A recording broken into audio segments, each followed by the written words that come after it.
This is a story that it's one of the stories that I call unexpected alliances. In August of 1966, I was my future first wife and I were in Texas, and we were on the lam. And for those who don't know what on the lam means, it means being fugitive, running from the law, cops out after your ass, that sort of thing. And the reason we were on the lam is that she had a well-to-do, very embittered, messed up mother in Illinois. And a poor radical truck driver was not her idea of who she had in mind for her daughter. So we had to skip out, and we skipped through several states, dodging cops. And at this time, the time I'm telling the story, we were in San Antonio, Texas. And we were staying at a $3 motel, hiding out. By the way, $3 motel is not near as bad as it sounds, because back then, it was just you could get a basic, clean place to stay, like a converted army barracks from World War II, that kind of thing. And you could get it for $3.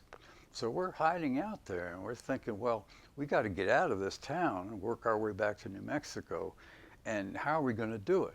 Because the cops are going to watch, they're watching the airport, they're going to watch the train station, the bus station, and how the hell are we going to get out of this town? And then I was in touch with some movement-related things. And I had heard that a farm workers' march had started on the 4th of July from down around Rio Grande City, McAllen, Texas. And they were marching. They were mostly Mexican-American and Chicano farm workers with some handlers and politicians. And they were marching up Texas and timing the march so as to arrive at the Capitol in Austin and present their petitions to the governor on Labor Day. And so this being, in kind of late August, they had stopped in San Antonio. So we went and we found the organizers, and we told them that, I told them I had been a farm worker and I'd been mixed up in the farm worker struggle, which was true. And we asked them about joining the march. And we got put through this little grill about, well, you're not communists, are you, et cetera, et cetera, et cetera. And so we reassured them. And so bright and early one morning, we joined the march at the Alamo. And we walked out of San Antone, which was a pretty nice way of dodging the cops, as it turns out. And the march took place, we had about a week to go before we got to Austin, Texas. And we played, well, there was a guy named Tijerina who played an accordion or concertina. I played my mouth harps, and we'd get put up at night in various parish halls. And so Willie and I would play. And we would play things like De Colores, which is the kind of music that these folks really were partial to.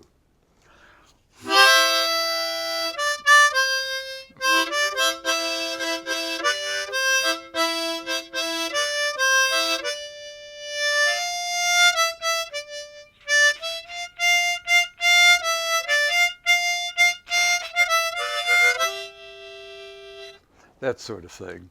And they liked it, and it helped to pass the time. And, we were marching across Texas, right? And it was August. And several interesting things happened on this march, and I can't tell them all. But one is the lack of violence that was committed against us. Every now and again, somebody would throw a can or a bottle because we were marching up the highway between San Antonio and Austin, but nothing serious. And another thing that was really of interest is that periodically following our march was a bright red 42 Chevy half-ton pickup. Beautiful little truck. It wasn't that old then. It had the windshields that cranked out, and in the back of this truck was a bunch of ice and some watermelons. And the truck was owned by a white redneck farmer. And this guy had the white hair, the red face, the blue eyes, right out of red, white, and blue, right out of what I would now call central casting.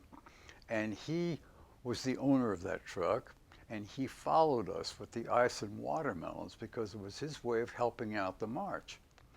And so I got to talking to him one night when we were laid over someplace, and I forgot his name. I said, you know, well, my future wife was a Caucasian like me. We were both call us brunettes.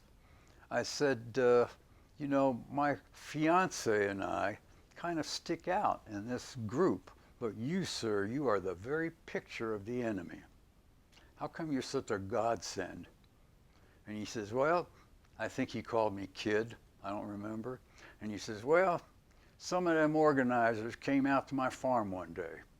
And they said, we're organizing a farm workers action, a farm workers strike, et cetera, et cetera.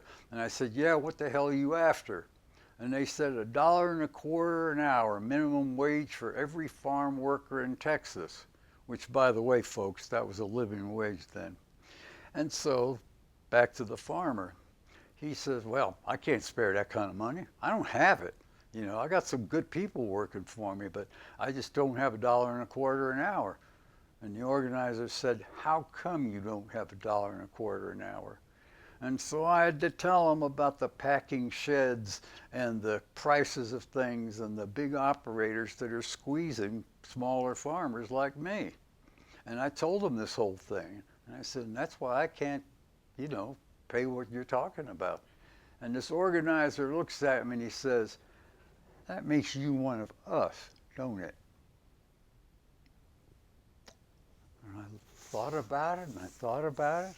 They left and I thought about it some more. I thought, son of a bitch, that's true. They're right. The same bastards that are squeezing them, their kind, are squeezing my kind. We are on the same side. Huh. And that, kid, that's why I'm here.